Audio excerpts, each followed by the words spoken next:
Pendopo kembang kopi ini lebih ke pengalaman hidup di desa. Jadi ini adalah satu edukasi yang kebanyakan orang kota nggak bisa nikmatin di kota.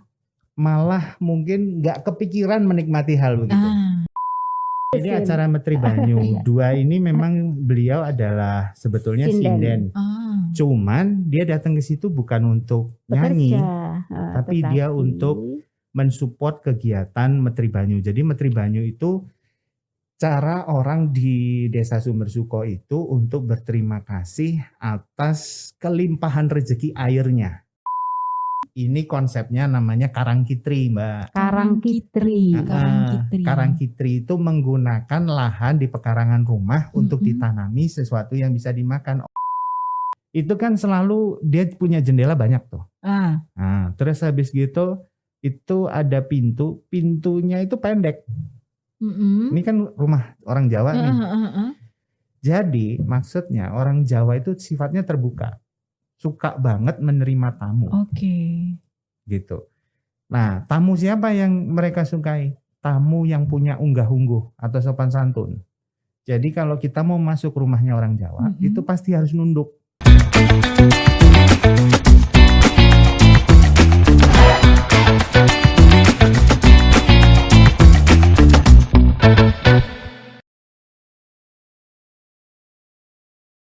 Halo, selamat datang kembali di podcast Harian Surya dan Tribun Jatim Network. Cakep sana, cakep sini.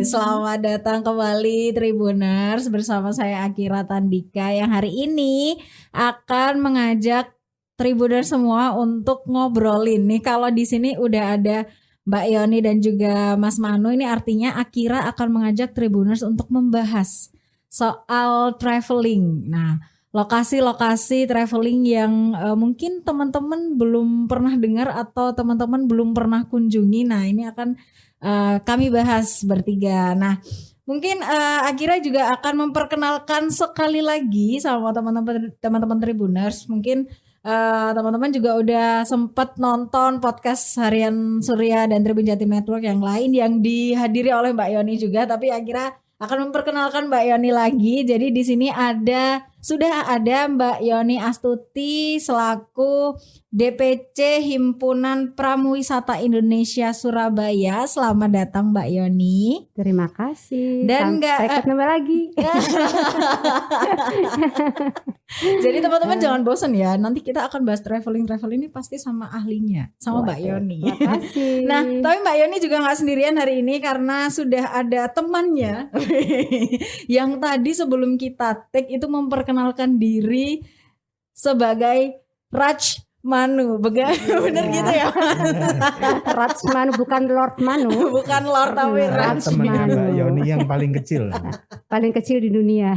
Oke, tapi panggilannya Manu, Mas Manu. Nah, Mas Manu ini sama juga dari DPC HPI, tapi Mas Manu ini dari yang bagian Sidoarjo ya? Iya.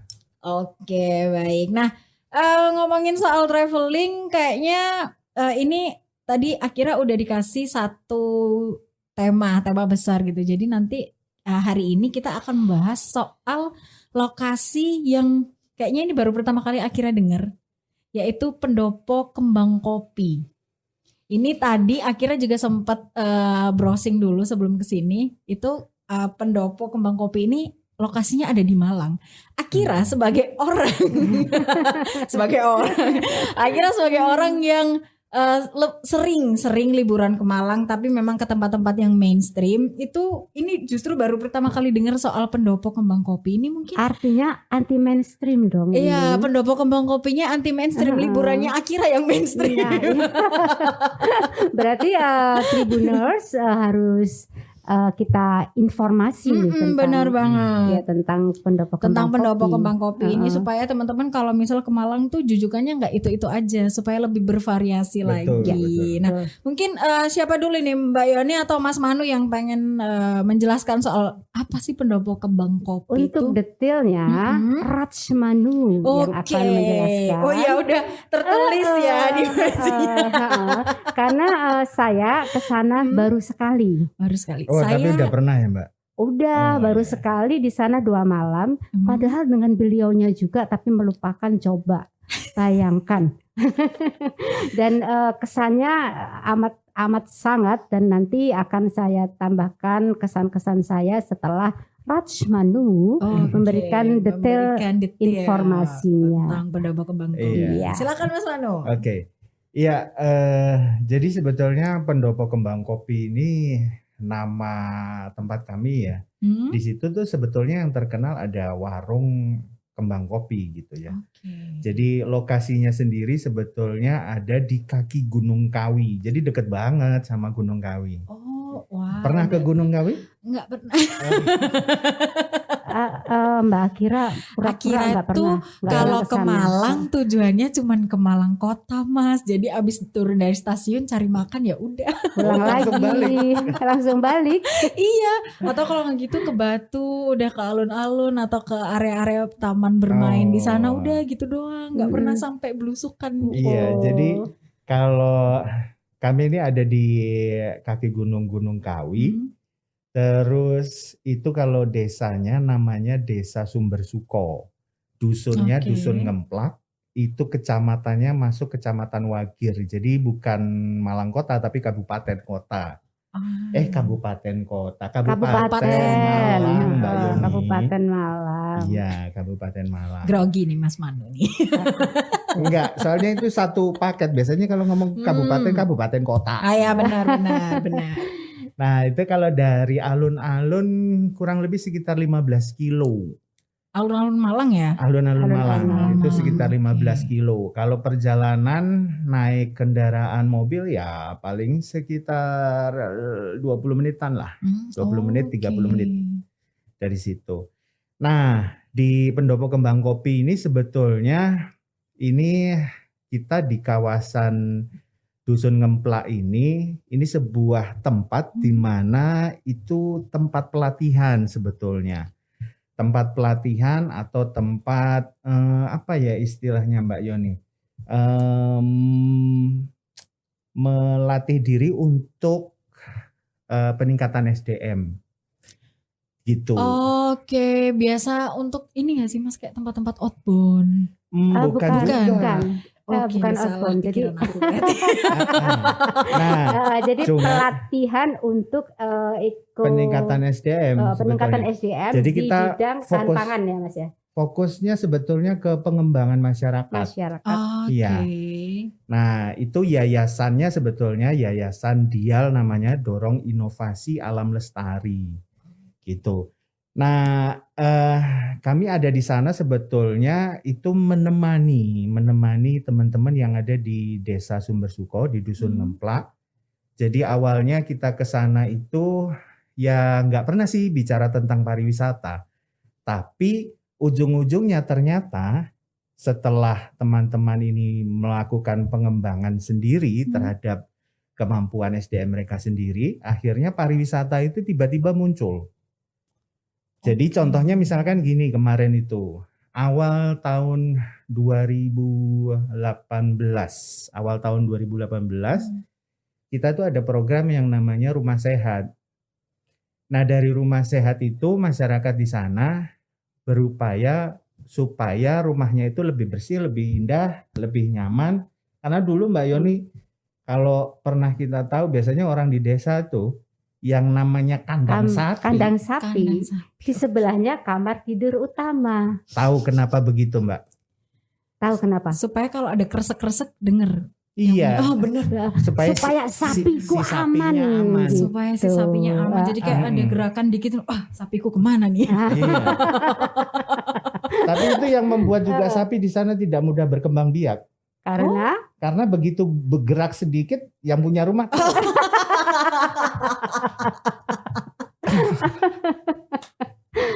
Nah itu. Ya juga ya. Jadi bayangkan bau yang di rumah itu seperti apa? Ada aroma. bukan di rumah Mbak, di kamar. Di kamar, iya. Kamar dan kamar orang tamu kan nyambung. Jadi kalau Baunya kan gimana itu gitu. menandakan orang desa itu sebetulnya nggak pernah kesepian. Karena selalu ditemenin sama sapi. Benar. Gitu. Nah, Nah, dengan program Rumah Sehat itu akhirnya mereka tuh mulai berpikir bahwa nggak sehat juga ya kalau misalkan si sapi terlalu dekat dengan kita, apalagi waktu tidur kan gitu hampir setiap hari. Karena waktu yang paling banyak di rumah ya pasti di kamar kan gitu. Nah, berkembangnya itu akhirnya mereka mulai bikin kandang sapi agak ke belakang sedikit, kamar mandi mulai bersih terus dan sebagainya. Kemudian sirkulasi udara, terus ada pencahayaan itu bisa masuk. Akhirnya rumah tuh cukup nyaman gitu. Nah, setelah udah nyaman, mereka merasa hidup itu sehat, tiba-tiba bonusnya adalah rumah itu layak jadi homestay.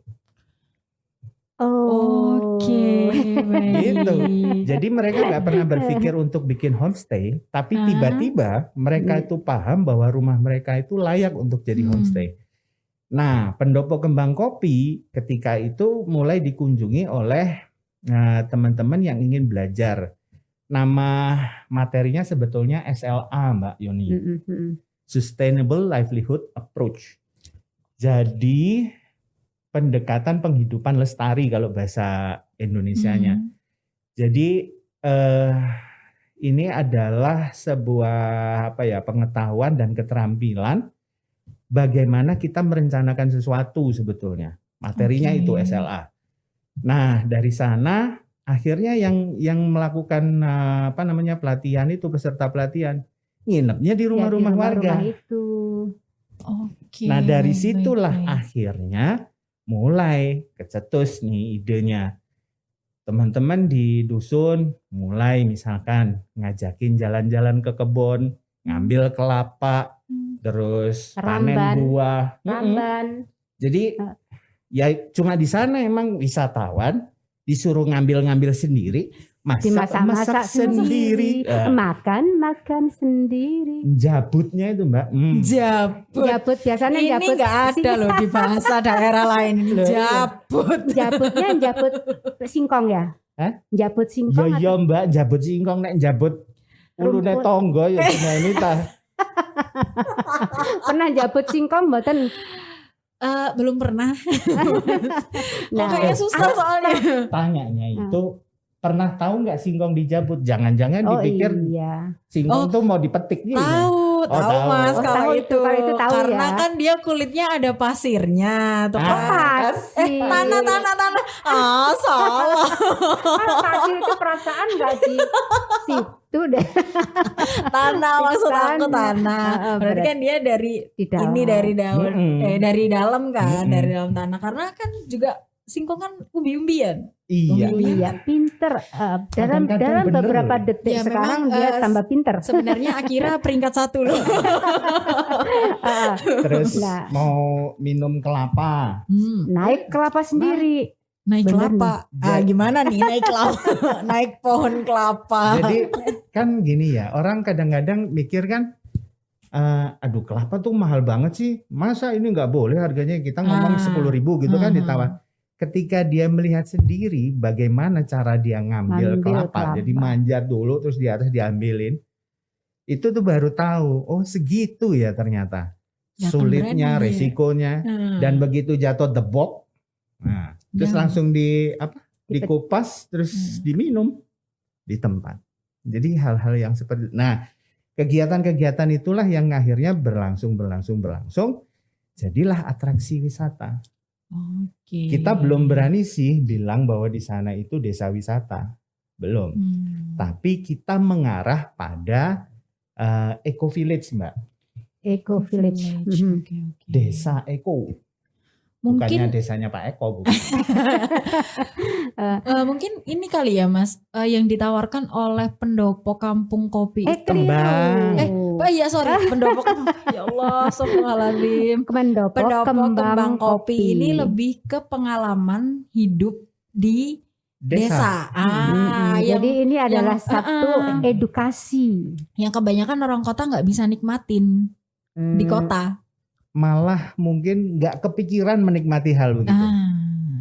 Gitu. Jadi taunya beli gitu kan, kita biasanya gitu. Kadang-kadang tukang sayur aja kita nggak kenal namanya, taunya beli sayur apa gitu. Oke. Tapi awalnya aku pikir pendopo kembang kopi itu yang ditawarkan adalah Kopi. wisata kopi karena namanya kembang Kembang kopi. kopi. Nah itu Ada gimana tuh Mas? sih. Kenapa kok namanya kembang kopi? Ada kopinya ada. Oke. Lalu kenapa kok kita ngambil nama kembang kopi? Karena begini, believe it or not, Oh, yes. percaya atau tidak. Iya. Jadi kalau kembang kopi itu warnanya putih kayak melati. kayak melati. Baunya juga mirip melati. Tapi kalau sendirian, melatinya tuh nggak bau. Kembang kopinya. Kembang kopinya nggak bau. Tetapi- Sendirian, mau dideketin hidung atau mau dimasukin sekalian tetap nggak ada baunya. Swear. Ya Allah. Tetapi kalau bersama-sama baunya seperti apa Mas Manu? Ketika itu tumbuh di kebun, jumlahnya udah cukup banyak dan anginnya cukup, itu baru baunya keluar. Karena si kopi ini, nggak tahu ini memang bawaannya atau cerdasnya ya. Jadi karena ketika ada angin itu dia baru keluarkan aroma. Aromanya itu mengundang insek, serangga. Serangga datang, terjadilah pernikahan dini. Bukan cintanya yang serangga itu. Gitu. Jadi pernikahan kopi. Jadi kalau misalkan dia wangi terus, dia mungkin akan mengundang insek yang nggak perlu. Tapi ketika ada angin dan memang itu cukup, maka dia baru kita bisa cium tuh baunya. Wangi sekali ya kayak melati gitu, Mbak. Wangi sekali. Itu. Nah, di sana ada juga kembang kopinya. Tapi kopinya kopinya robusta ya. Karena ketinggiannya di sana sekitar 700-an sampai 800-an, Pak. Ya, jadi bukan untuk Arabica ya Mas ya. Arabica kurang tinggi. Arab kan sukanya tinggi-tinggi. Oke, mungkin lihat fotonya ya supaya Oke, boleh. Supaya Tribuners Tribuners nggak mengerti. menerka-nerka. Gimana sih? Pendopo kembang Iya, kopi boleh gimana sih? Gitu. dimulai. Nah, ini pasti ada acara. Ini ada acara apa nih? Iya, ini pas foto diambil, ini kebetulan aku sendiri yang ngambil, meskipun tidak niat pas ngambil lagi mangap begitu. Ini, Maaf ya Bu. Iya Bu, maaf Bu. Ini pas acara namanya apa tadi? Air, ada airnya tadi. Apa ya tadi? Berterima kasih kepada Metri air gitu ya kan? Metri banyu. Metri banyu. Air tuh banyu itu bahasa Jawanya air. Metri banyu. Banyu itu bahasa Indonesianya air. Iya, keliru ya. Makanya saya tadi juga mikir ini siapa yang salah ya? Kadang-kadang suka menghipnotis ya. Salah jadi kayak bener. Oh, baik. Nah, ini acara Metri Banyu. Dua ini memang beliau adalah sebetulnya sinden. Cuman dia datang ke situ bukan untuk nyanyi, tapi dia untuk mensupport kegiatan Metri Banyu. Jadi Metri Banyu itu cara orang di Desa Sumbersuko itu untuk berterima kasih atas kelimpahan rezeki airnya. Jadi ada acara selamatan. Jadi di sana itu ya mereka cuma ngumpul di satu, ini ada punden, ada punden Mbak Yoni. Di punden itu sebetulnya petilasan juga. Bisa foto selanjutnya Mas? Ya. Nah ini pintu masuknya dari depan. Terus ke dalam. Nah ini selamatannya nih. Jadi mereka tuh ngumpulin makanan ini dibawa semua. Makanan itu mereka buat sendiri. Lalu dikumpulin ditaruh di satu aula begitu. Makan bareng ya Mas ya? Makannya sendiri-sendiri di rumah sebetulnya Mbak. Bingung kan? Iya. Aku juga dulu mikirnya begitu. Aku udah bawa sendok ke situ. Terus? Ternyata kecil Ternyata makannya nggak di situ, makannya di rumah. Oh gitu. Jadi tuker-tukeran aja. Iya, kan ini udah bentuknya sama semua nih. Jadi kan nggak ada tahu yang punya aku tadi yang mana. Oke. Jadi ngambilnya sembarang aja. Yang begitu mereka pulang, mereka ambil sendiri-sendiri, dibawa pulang. Satu kotak ini dia bisa untuk 5 orang? Ya 3 orang lah Mbak porsinya. Kalau buatku ya 2 orang lah. atau seorang? Kalau aku satu loh. Loh. Oke, ya, terusin. Nah, itu nah ini. Jadi ini dia bawa sendiri, encek itu namanya. Yang tempatnya itu. Tempatnya. Ya itu encek. dari debok. Dari debok pisang. pisang. Terus bawahnya dikasih bambu. Oke. Nah ini mereka bawa sendiri, nanti dimakan bersama keluarga di rumah. Ini pagi hari mesti. Jadi sebelum melakukan aktivitas habis sholat subuh itu udah pada ngumpul untuk itu acara. Nah, terus Mas? Nah ini dia nih. Ini dia yang apa tuh? Nih Mbak Akira pasti. Wow, ternyata ada ini. Apa tuh? Nah, jadi itu ada patung. Sebetulnya ada patung kecil di situ. Nah itu sebetulnya dia adalah perwujudan, bukan Dewi Sri, tapi perwujudan dari apa tadi ceritanya? Ayo. Lupa apa Mbak? jadi Ya. lupa. Rajanya Singosari. Raja Singosari Ken Dedes. Istrinya istrinya Ken Arok. Iya. Tribuners bisa ngelihat nggak itu di sana ada patung Kecil. Bisa ya nanti ini aja di zoom aja biar kelihatan nanti. Iya. Jadi di sana itu sebetulnya mereka lebih kenal sama Ken Dedesnya daripada rajanya. Karena yang sering ke desa-desa ketika Ken itu Ken Dedes. Itu sebabnya betisnya Ken Dedes terlihat dan ada yang jatuh cinta itu ya. Ntar dulu nih Mbak, betisnya yang mana nih? Waduh ya ini Tribuners mohon disediakan buku catatan ya karena sebenarnya ini podcast traveling berkedok sejarah.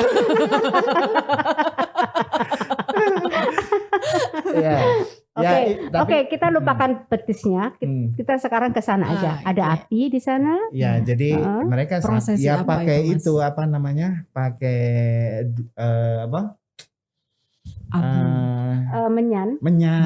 Jadi ada anglo ada arang, arang dan dibakar sedikit menyan. Oke. Jadi memang ya seperti prosesi upacara-upacara adat orang Jawa sih sebetulnya. Ya.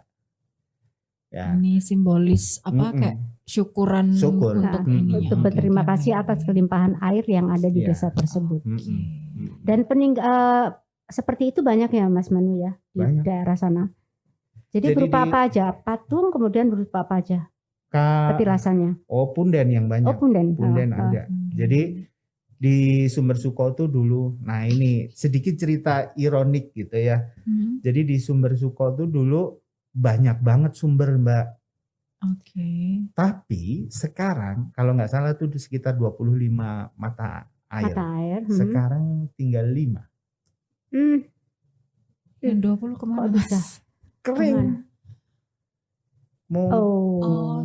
Mungkin terlalu banyak minum jamu itu. Iya.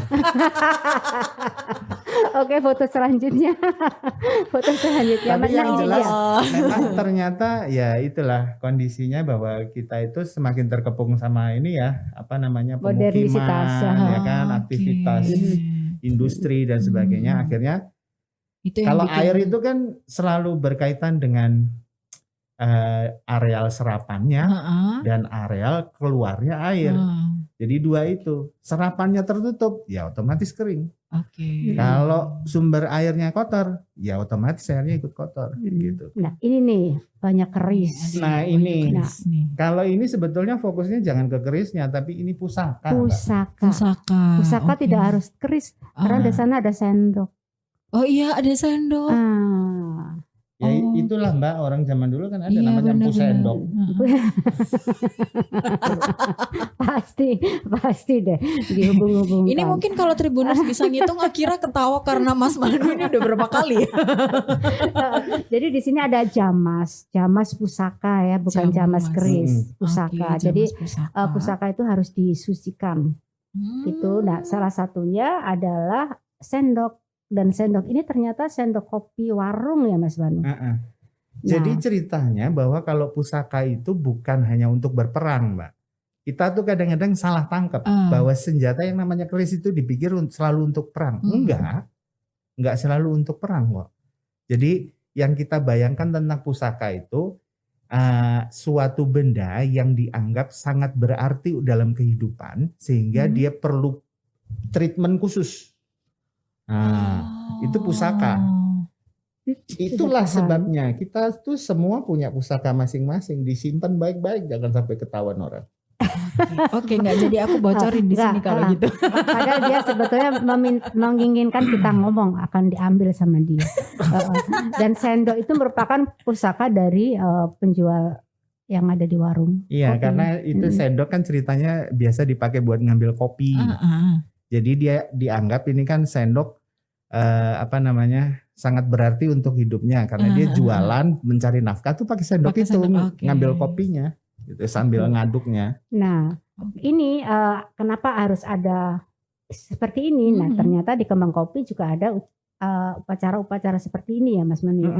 Melakukan upacara seperti ini. Oh, berarti selain menawarkan untuk sensasi hidup di desa, edukasi dan lain sebagainya juga ada kayak acara-acara budaya yang mungkin seasonal gitu kali ya. Tapi yang harus diingat adalah pendopo Kembang Kopi tidak pernah mensimulasikan. Jadi artinya ini memang diadakan karena memang waktunya diadakan. Jadi bukan orang digawe-gawe. Jadi memang di tanggal-tanggal yang seharusnya dirayakan ya. Jadi ini waktu itu suro kan? Suro. Bisa selanjutnya fotonya mungkin. Nah ini dia. Ini dipakai seruk. Ya. Dimandikan dengan air jeruk. Nyuciinnya nggak pakai sabun ya. Jadi ini airnya juga air khusus diambil dari beberapa mata air. Kalau nggak salah ada 7 mata air yang diambil. Tapi di sekitaran situ juga? Enggak, ada juga yang jauh. Oke. Karena gini, mata air tuh nggak boleh jadi satu Mbak. Misalkan di Gunung Kawi di atas ada satu, terus di bawahnya ada satu. Itu asumsinya nyambung. Tetap satu sumber ya Mas. Jadi nggak boleh diambil juga. Jadi harus dari sumber yang dari gunung ke gunung ya. Iya, emang orang zaman dulu begitu. Makanya Mbak Yoni bilang betis-betis itu tadi. kembali ke betis. Jadi sabunnya itu pakai jeruk ya Mas ya. Jeruk purut nih untuk nyambel. Disambel. Pedes pakai jeruk. Nasi anget. Apa wong wedok ini?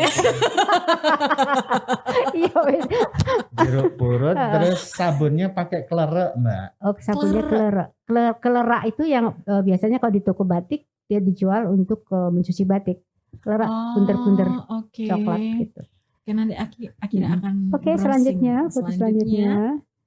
Nah, ini juga gitu. Ada pentas-pentas. Ini ya, jadi karena salah 2, jadi bukan 1, itu kan penarinya ada 2, jadi salah 2 orang itu memang penari yang juga ikut prosesi acara ini. Nah, dia juga menyumbang untuk kegiatan ini. Jadi ada tari topeng berdua ini.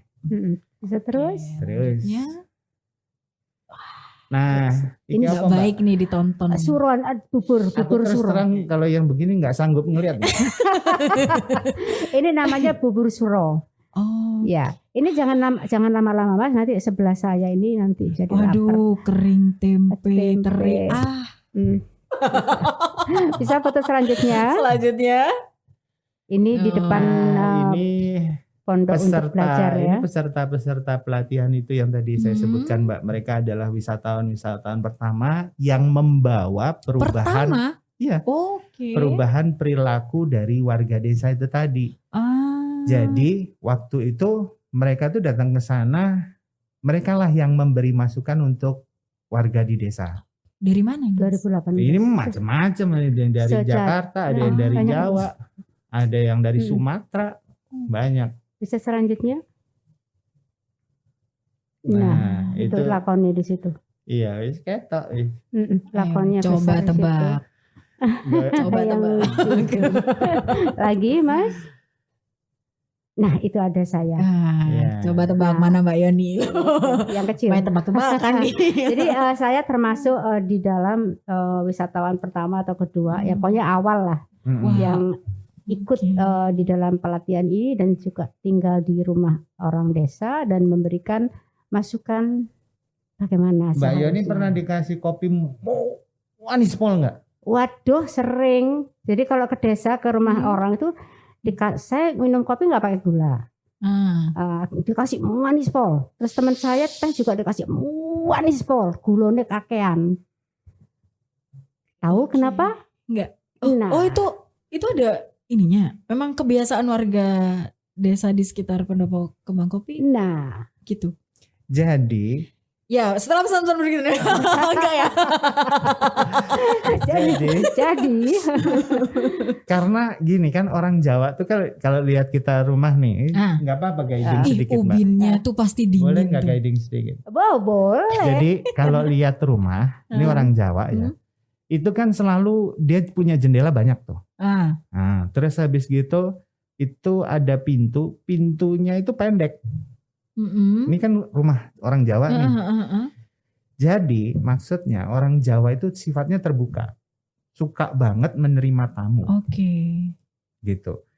Nah, tamu siapa yang mereka sukai? Tamu yang punya unggah-ungguh atau sopan santun. Jadi kalau kita mau masuk rumahnya orang Jawa, itu pasti harus nunduk. Karena pintunya pendek. Pintunya pendek. Kecuali saya. Iya. Bablas saya agen. Bablas aja. Makanya Mbak, syukurilah ya kan. Semua itu ada hikmahnya. Oke. Ini udah berapa Kali kejedot. Oke, Jadi terusin. karena rumahnya pendek, ketika kita mau masuk itu kita harus sedikit menunduk. Artinya kita harus menghormat, punya etika. Nah, ketika sudah di dalam itu atapnya kan cukup tinggi. Jadi ya sudah sama tingginya. Artinya orang Jawa tuh bisa bilang begini. Ketika kamu datang dengan sopan santun, maka kami akan menerimamu seperti kamu anggota keluargaku. Nah, karena orang desa itu seperti itu, itulah kenapa mereka berpikir kalau ada tamu, ngasih minum itu harus dikasih gula yang banyak. Karena itu penghormatan. Gitu. Nah, di dalam pariwisata itu kan harus mengetahui tamunya tadi. Harus ada keselarasan ya, saling mengerti. Jadi tamunya harus kami waktu itu yang jadi wisatawan pertama-tama memberitahu kepada tuan rumah bahwa orang yang datang itu tidak semuanya suka dengan gula yang banyak. Jadi harus tanya dulu suka gula enggak. Nah, untuk supaya enak, nggak saling tanya, lebih baik gulanya disendirikan. Dipisah. Jadi tamu bisa ngambil sesuai dengan selera. Nah, itu berarti Mbak Yoni ngajarin orang sana kejem tuh. Sesuatu yang sudah bersatu engkau pisahkan. Mulai. Ya Allah. Oke. Nah, kemudian waktu pelatihan itu juga makanan dari warga setempat. Ya, jadi mereka gantian ya. Jadi di Pendopo ini kita ada menu makanan, ada kudapan, ada minuman, tapi itu kudapan tetangga.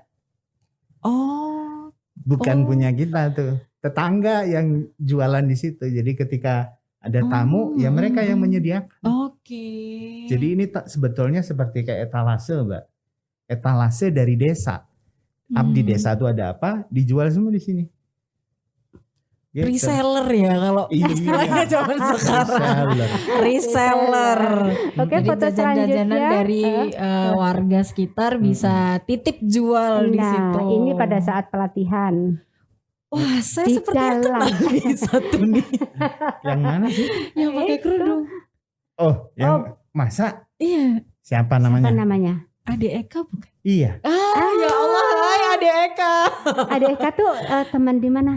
Teman kuliah saya. Ya ampun. Iya. Oke. Iya, dia termasuk yang wisatawan pertama-tama.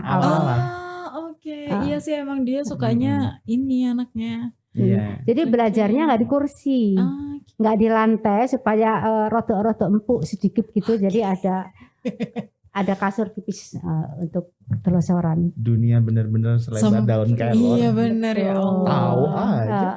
Oke. Nih Ade kalau nonton, nanti diinfo aja kalau ini sudah tayang. Nah ini yang pakai yang ini ujung ini yang sama besarnya dengan Mas Manu. Ini dari Sidoarjo juga.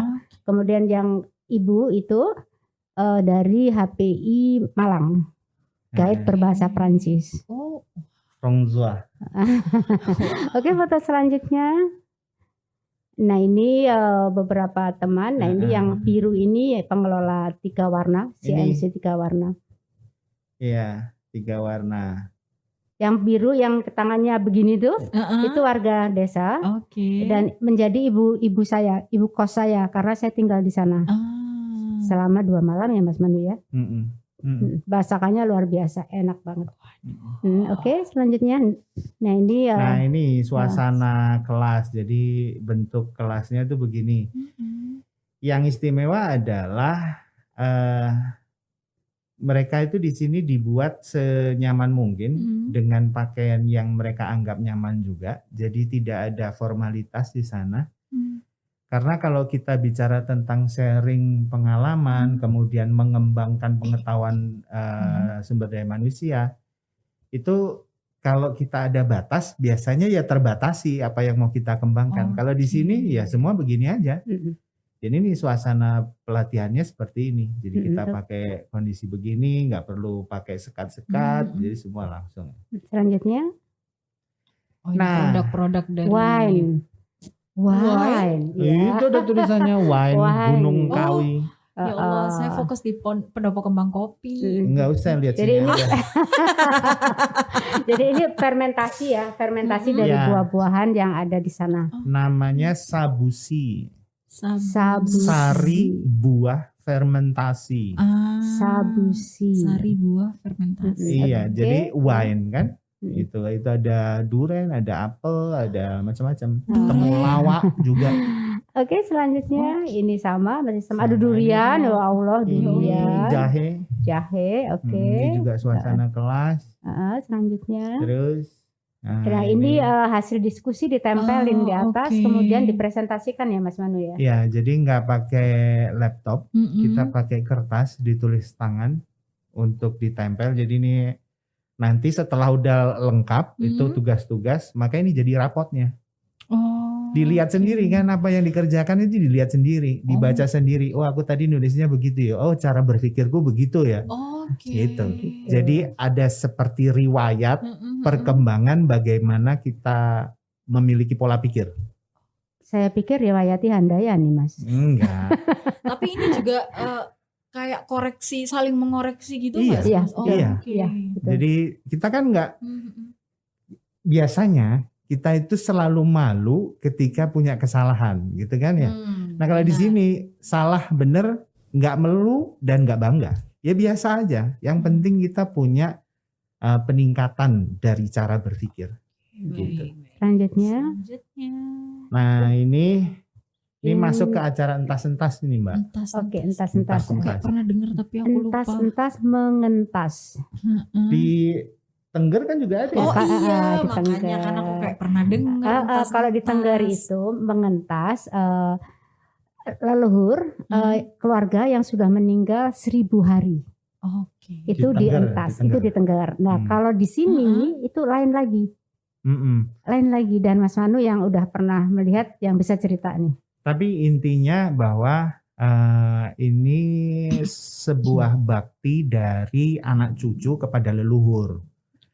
Jadi di kepercayaan Jawa itu ketika orang sudah meninggal, tidak semua arwah itu sadar bahwa dia sudah meninggal, sehingga tidak bisa naik ke kayangan. Nah, ketika tidak bisa itu, maka diadakan acara upacara yang namanya entas-entas.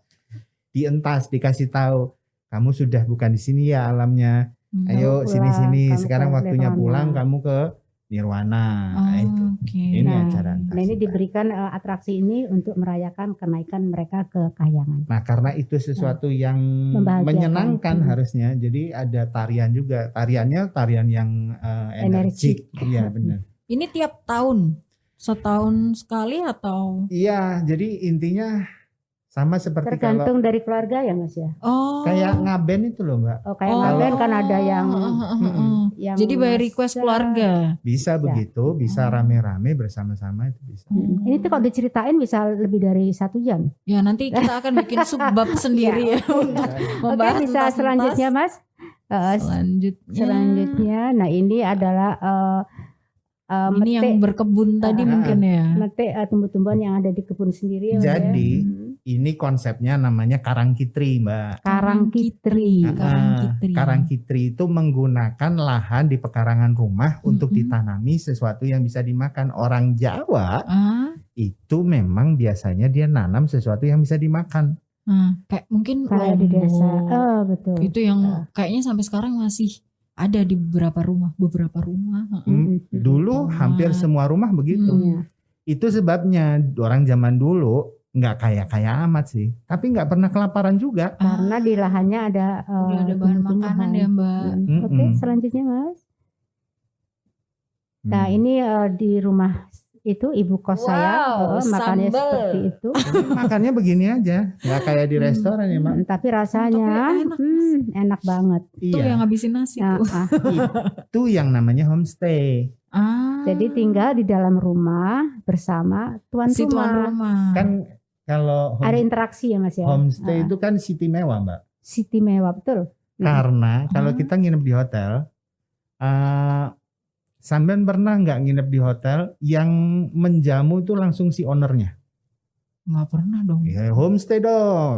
Oke. Homestay ada dong, ownernya yang punya rumah yang menjamu. Langsung. Bintang 1000 bukan bintang 5. Bintang 1000. Nggak ada tuh sambal di hotel. Nah itu dia. Oke, selanjutnya. Nah ini adalah jalanan yang menuju dari rumah penduduk menuju ke pendopo. Kembang kopi. Ini ya meskipun agak gelap tapi ganteng kok orangnya. Siapa itu? Ini namanya Fauji, Mbak. Maksudnya mau ditawarin ke? Bukan sih, bukan begitu.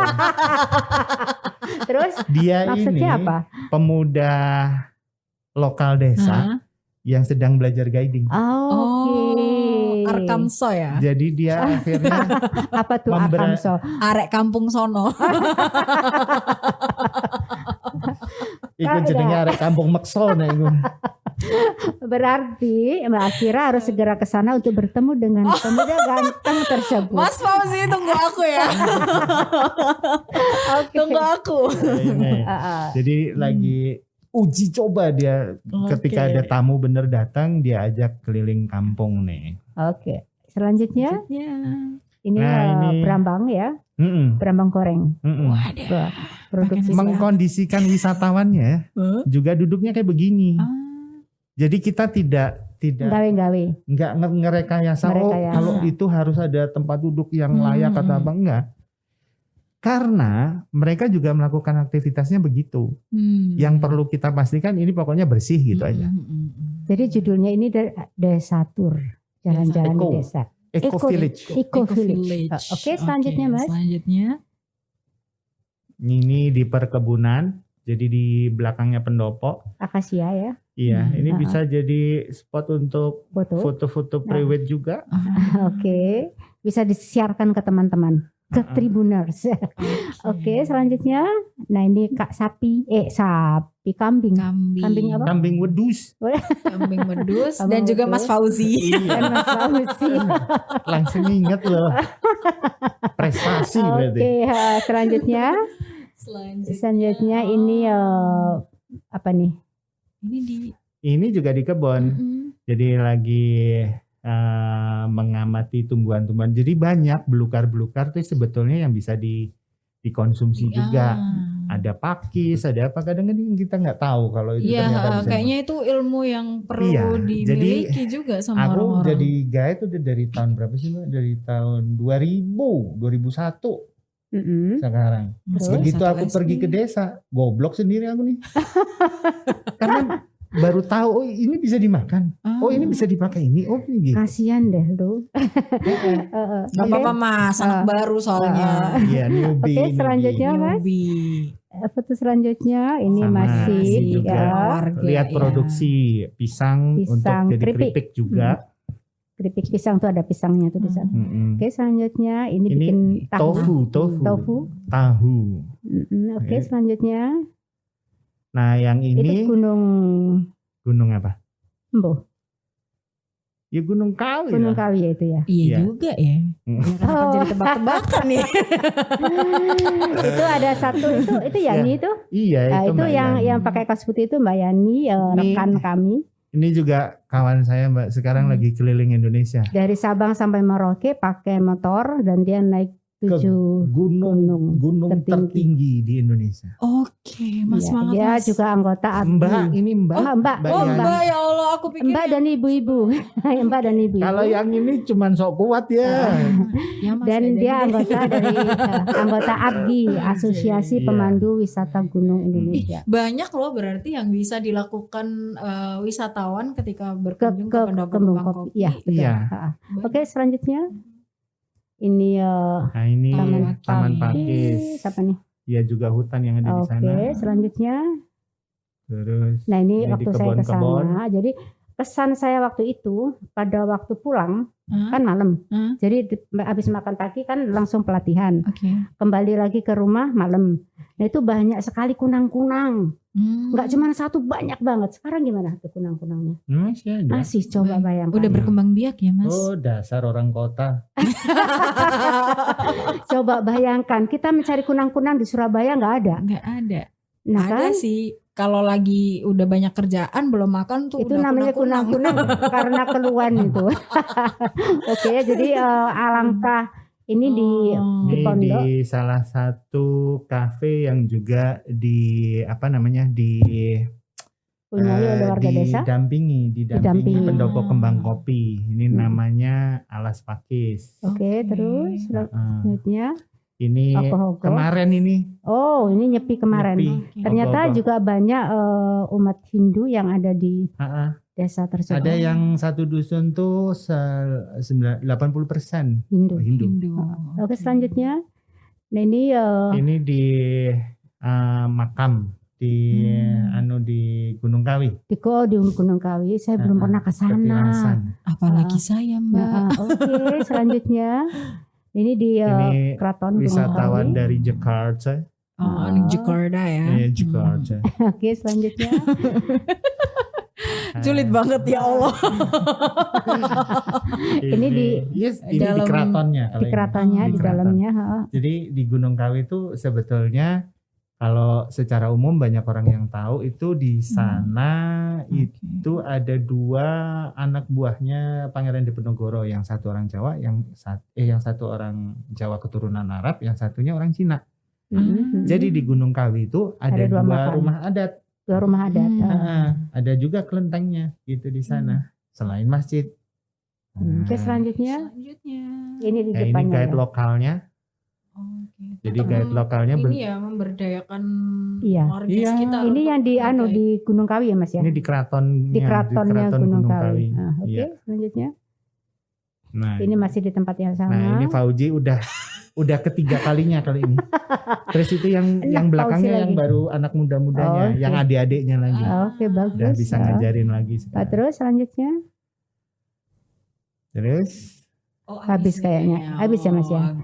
Nah, jadi kalau ke Kembang Kopi tidak hanya belajar tadi yang diceritain sama Mas Manu, bisa tur desa dan bisa keluar dari desa tersebut. mm-mm, Ya, Mas ya. mm-mm. Ini Akira punya satu dua pertanyaan. Ini pertanyaan penutup ya.